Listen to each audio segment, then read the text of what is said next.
You ready, Ginger? So, Steph is maybe one of my oldest friends. We went to college together, and I'm sure she met me when I was being completely drunk and obnoxious and totally annoying, totally different than I am now. And Trey has made a very bad decision in his life and decided to marry her. So Trey has a BS from Washington University in St. Louis. Despite a strong love for the written word, I love this, he artfully managed to avoid all English classes beyond Comp 101, and he didn't start writing again until he was 32.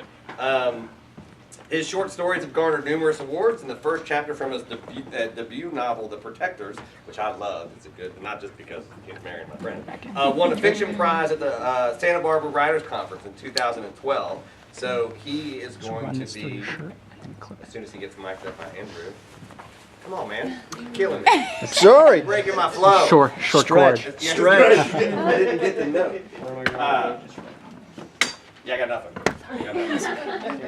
I only have what I've written on the paper. I don't have anything else. Trey Dowell.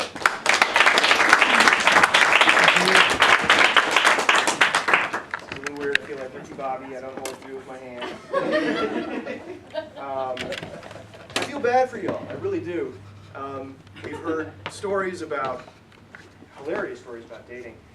We've heard inspirational stories, touching stories, stories that filled me with anguish. You're not going to get any of that from me. I'm going to talk about superheroes. All right, so this is going to be much, much more low-key. I love fiction. Obviously, that should come as no shock. And I have loved fiction since I was a little kid, when I was little. Unfortunately, my talent for fiction as a child was also referred to as lying. So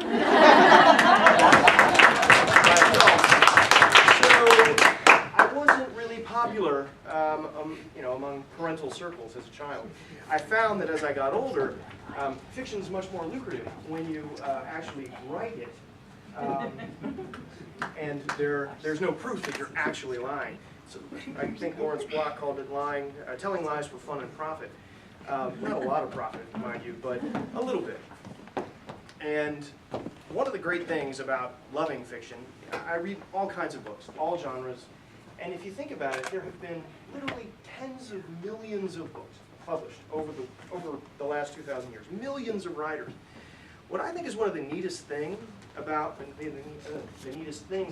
those books is really and truly, they all start with the same first two words in every language, every book. Now those words aren't actually on the page, but I guarantee you they're in the minds of every writer when they start. Everyone who's talked today knows what I'm talking about. If you were allowed to interact with me, I'd ask you what those words are. It shouldn't come as a big shock. It's what if. It's really simple. What if? I believe those two words are the essence of human creativity.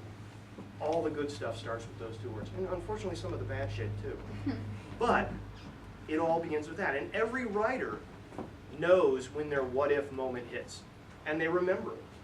I can tell you when my what-if moment hit. I was actually in the shower, of all things. And no, the what-if moment wasn't, what if my penis was larger? It's a shower. It's not all dirty. But I remember washing up and thinking, what if you could change the world? Not in a recycle my aluminum cans or drive a hybrid way. I mean fundamentally change it. Stop war. Defeat injustice. Feed the hungry. What if you really could do that? What would it take? And if you could, would the world let you? Tough questions. But as I started to think about it more, it occurred to me, well, you'd need power to do that. And not just the power of a politician or the power of a dictator or someone who has armies. You would need something more. You would need something superhuman. And that's what led me to superheroes. Now, I don't mean superheroes like you're used to thinking of them. No costumes, no masks, no secret identities. That's all comic book crap. What I thought about was, what if people like that really existed, but in our world? A world where governments, quite frankly, I think would view them as the world's most valuable resource, something to be gathered, controlled, because any one of them could change the balance of power in the world. It's kind of daunting when you start thinking about it. And then I thought, well, if they were going to control a few people, they'd probably put them in a group, something to wow people with PR while they use them for nefarious purposes in the background. And if you could put those people together, what's a good PR name for a group like that? Well, I don't know. Protectors. That sounds kind of cool. And then all of a sudden, I had a book. The Protectors. 4 people, but not heroes. Regular people. People with egos. People with emotional baggage. People with broken hearts. Who just also so happen to be the most powerful people on the planet. I can make a book about that. So, I want to just tell you and introduce you to the 4 protectors. And then, if I haven't gone over my time, I'll read a quick, not read, I will perform a quick little ditty from the book that I think you'll like. So there's Karsten Walker, Canadian kid, or kid really. He loves dominoes, checkers, he laughs a lot. He also happens to be 7 feet tall and weighs about 400 pounds. Karsten can actually pick up a railroad car over his head. He's not your average Canadian teenager. Then there's Diego Mendoza. Diego's a Venezuelan immigrant. He's a dog with the ladies. He'll hit on anybody. He also is successful more often than not because Diego has more power than a nuclear reactor. He can generate electricity from his body. He can shoot lightning bolts essentially out of his hands. More electricity in an instant than any of us would use in an entire lifetime.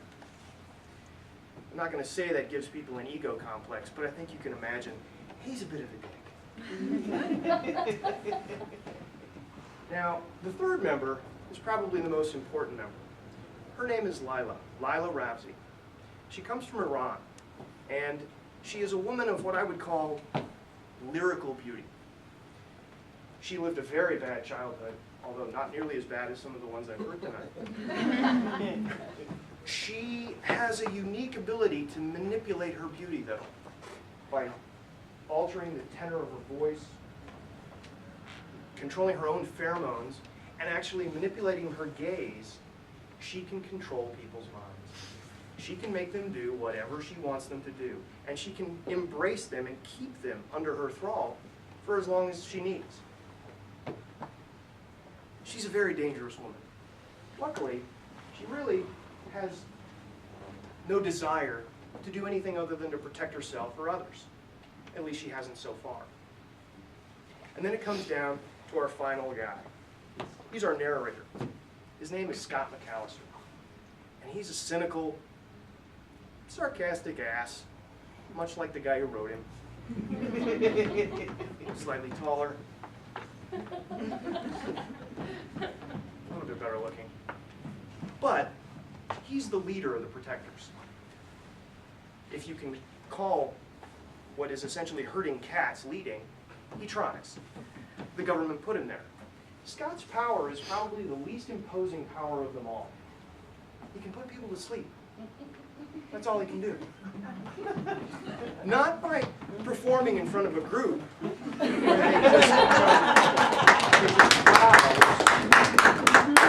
but he can actually turn their consciousness off with his mind. Seems like no big deal compared to a giant, a guy who can shoot lightning bolts, and a woman who can control the world. But really, if you think about it, he's got kind of the coolest power of all. And he'll tell you about it himself here in a second.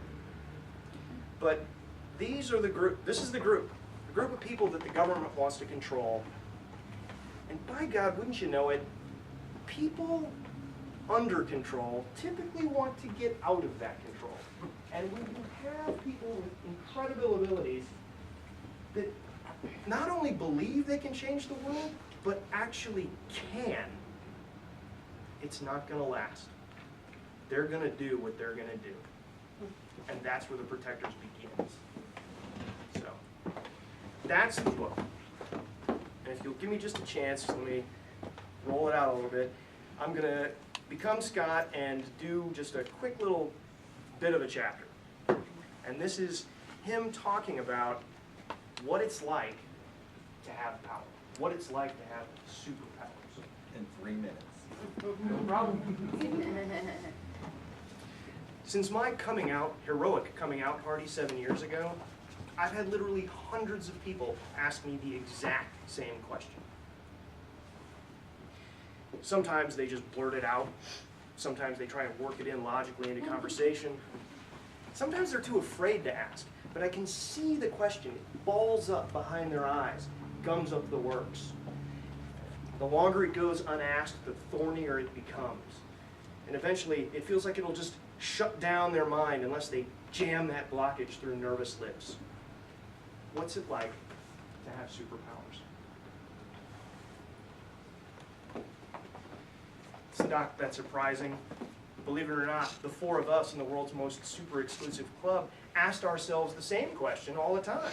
It's just our versions were a little more specific. Karsten, what's it like to lift someone's car out of your parking spot? Awesome. Diego, what's it like to fire a lightning bolt into a cow? Messy. And awesome. Lila, what was it like turning Rush Limbaugh into a liberal?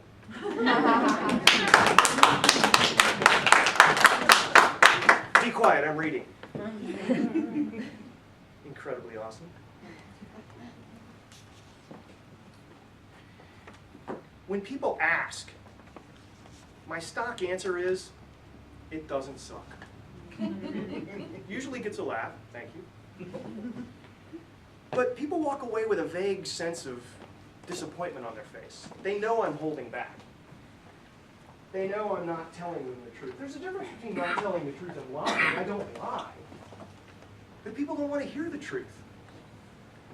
Having superpowers is scary. Not because you don't know where they came from or why. Not even if they'll magically disappear one day. It's scary because the instant you know you have them, life becomes a 24/7 festival of temptation. Think about it. Why do you work? Pay money for the rent. Why do you pay rent? So you don't get kicked out.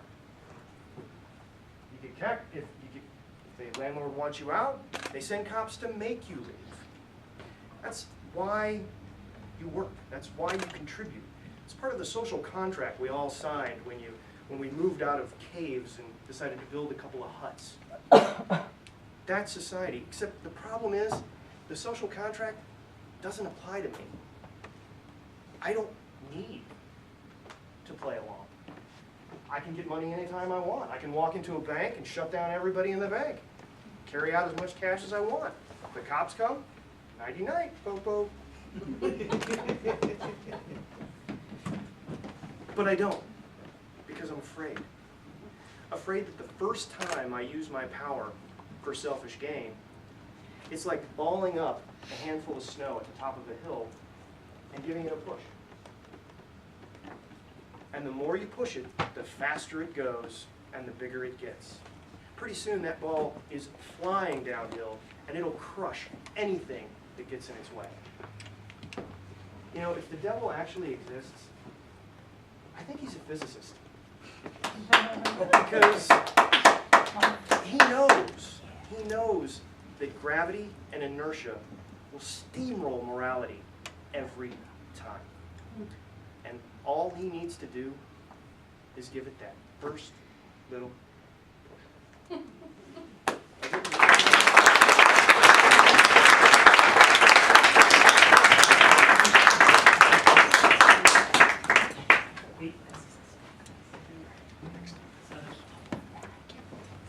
We've gone the other way. Naomi. God.